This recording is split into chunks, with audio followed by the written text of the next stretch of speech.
بسم الله الرحمن الرحيم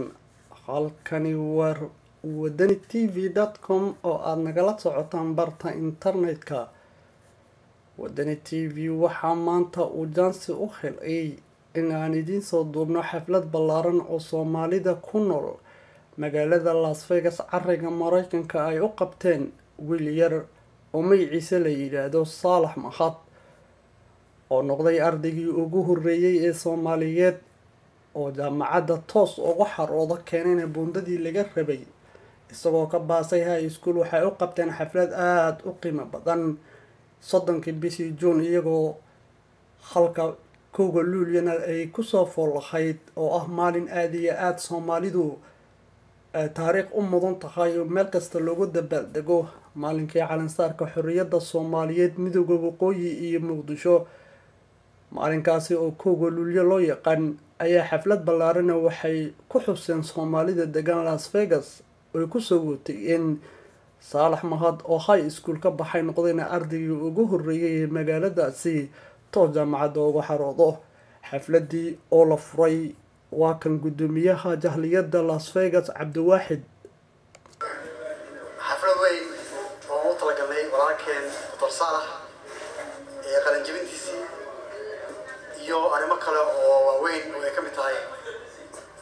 maalintii aan horumar qaadnay kooda luulyo iyo isku imaansho fara badan rag badan oo iswaayay isku arkaan meesha.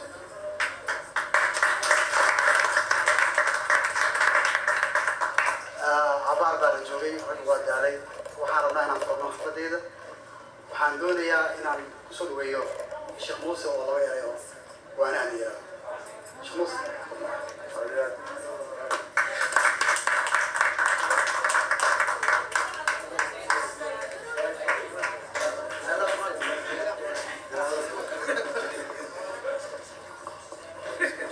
السلام عليكم.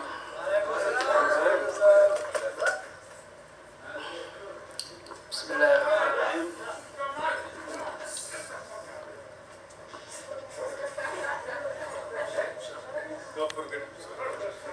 أفحسبتم أنما خلقناكم عبثا وأنكم إلينا لا ترجعون.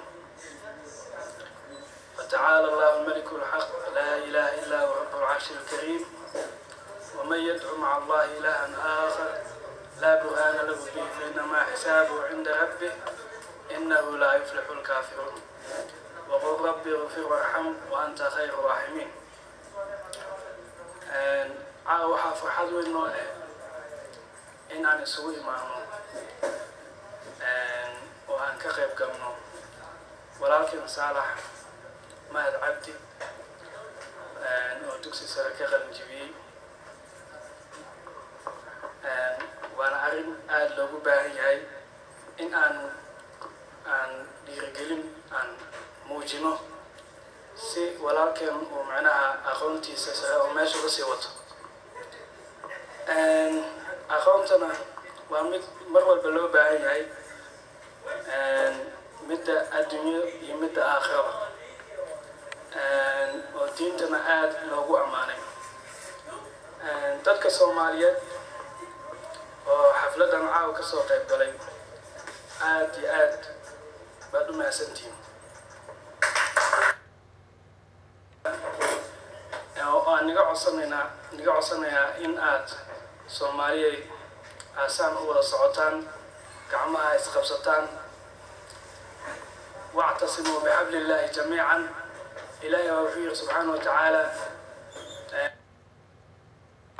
waana ka soo jeediyo rutiina waan u diyaar garoobin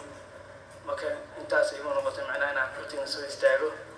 marka ayagana waa mahadsan yihiin inta macnaha arrintan soo qabqaabisay oo saan wax u soo dejisana aad iyo aad baan ugu mahadcelinayaa. xafladan oo aad iyo aad ay u soo qaban qaabiyeen Soomaaliyada jahliyadda Las Vegas ayaa waxaan jaansi u helay inaan wareysano gudoomiyaha jahliyadda Soomaaliyeed Cabdiwaaxid. khadka toos uga helay gudoomiyaha jahliyadda Las Vegas Cabdiwaaxid wareysigii oo sidan u dhacay. waxaan haynaa gudoomiyihii jahliyadda Soomaaliyeed ee degan Nevada gaar ahaan maanta waxay u qabteen xaflad Soomaaliyeed ee ka qayb galay UNLV maadaama uu yahay farxadaasi bal maanta soo ugu muuqata ayaan weydiinayaa gudoomiyaha Cabdiwaxid say kula muuqataa bismillaahi raxmaani raxiim aad baan u faraxsanahay caawa waxaa ka sugay Soomaalida oo doonaysa inay mataqaanaa ka qayb gasho shirka weyn munaasabada ah graduation-ka Saalax oo aan ugu horeeyay magaaladan aan deganahay Las Vegas waxaa isla markiiba soo galay xafladda oo la sugayay Saalax Mahad oo xafladii furay kadib waxa aan annagana khadka ku helay inaan wareysano balgulahan uu gaaray iyo farxadan iyo Soomaalida maanta u sameysay xafladan aadka u ballaaran bal fikradda uu ka qabo iyo sida uu faraxsan yahay waxaan haddana khadka ku helay sida aragtaan Saalax Cali oo ay ardaygii ugu horeeyay Soomaaliyeed ee State Nevada ka aaday jaamacadda Saalax waxaan ku weydiinayaa bal farxadda maanta caawa saad u aragtaa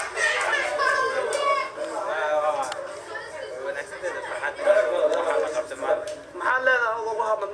mahadnaq ugu soo jeedinaysaa Soomaaliyeynta maanta ugu sameysay xafladda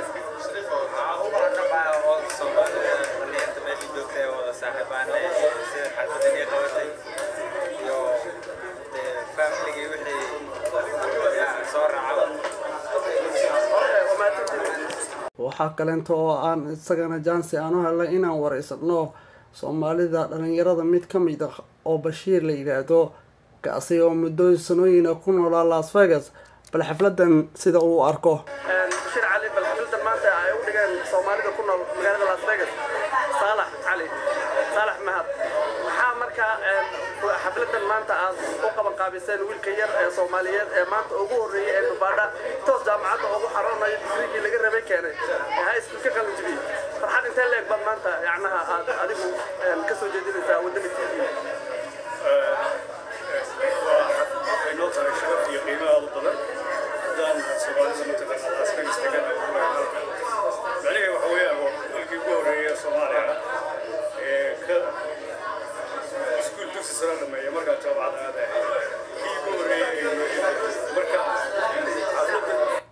xafladan oo aan dhihi karo Soomaalida uma ay kala kharin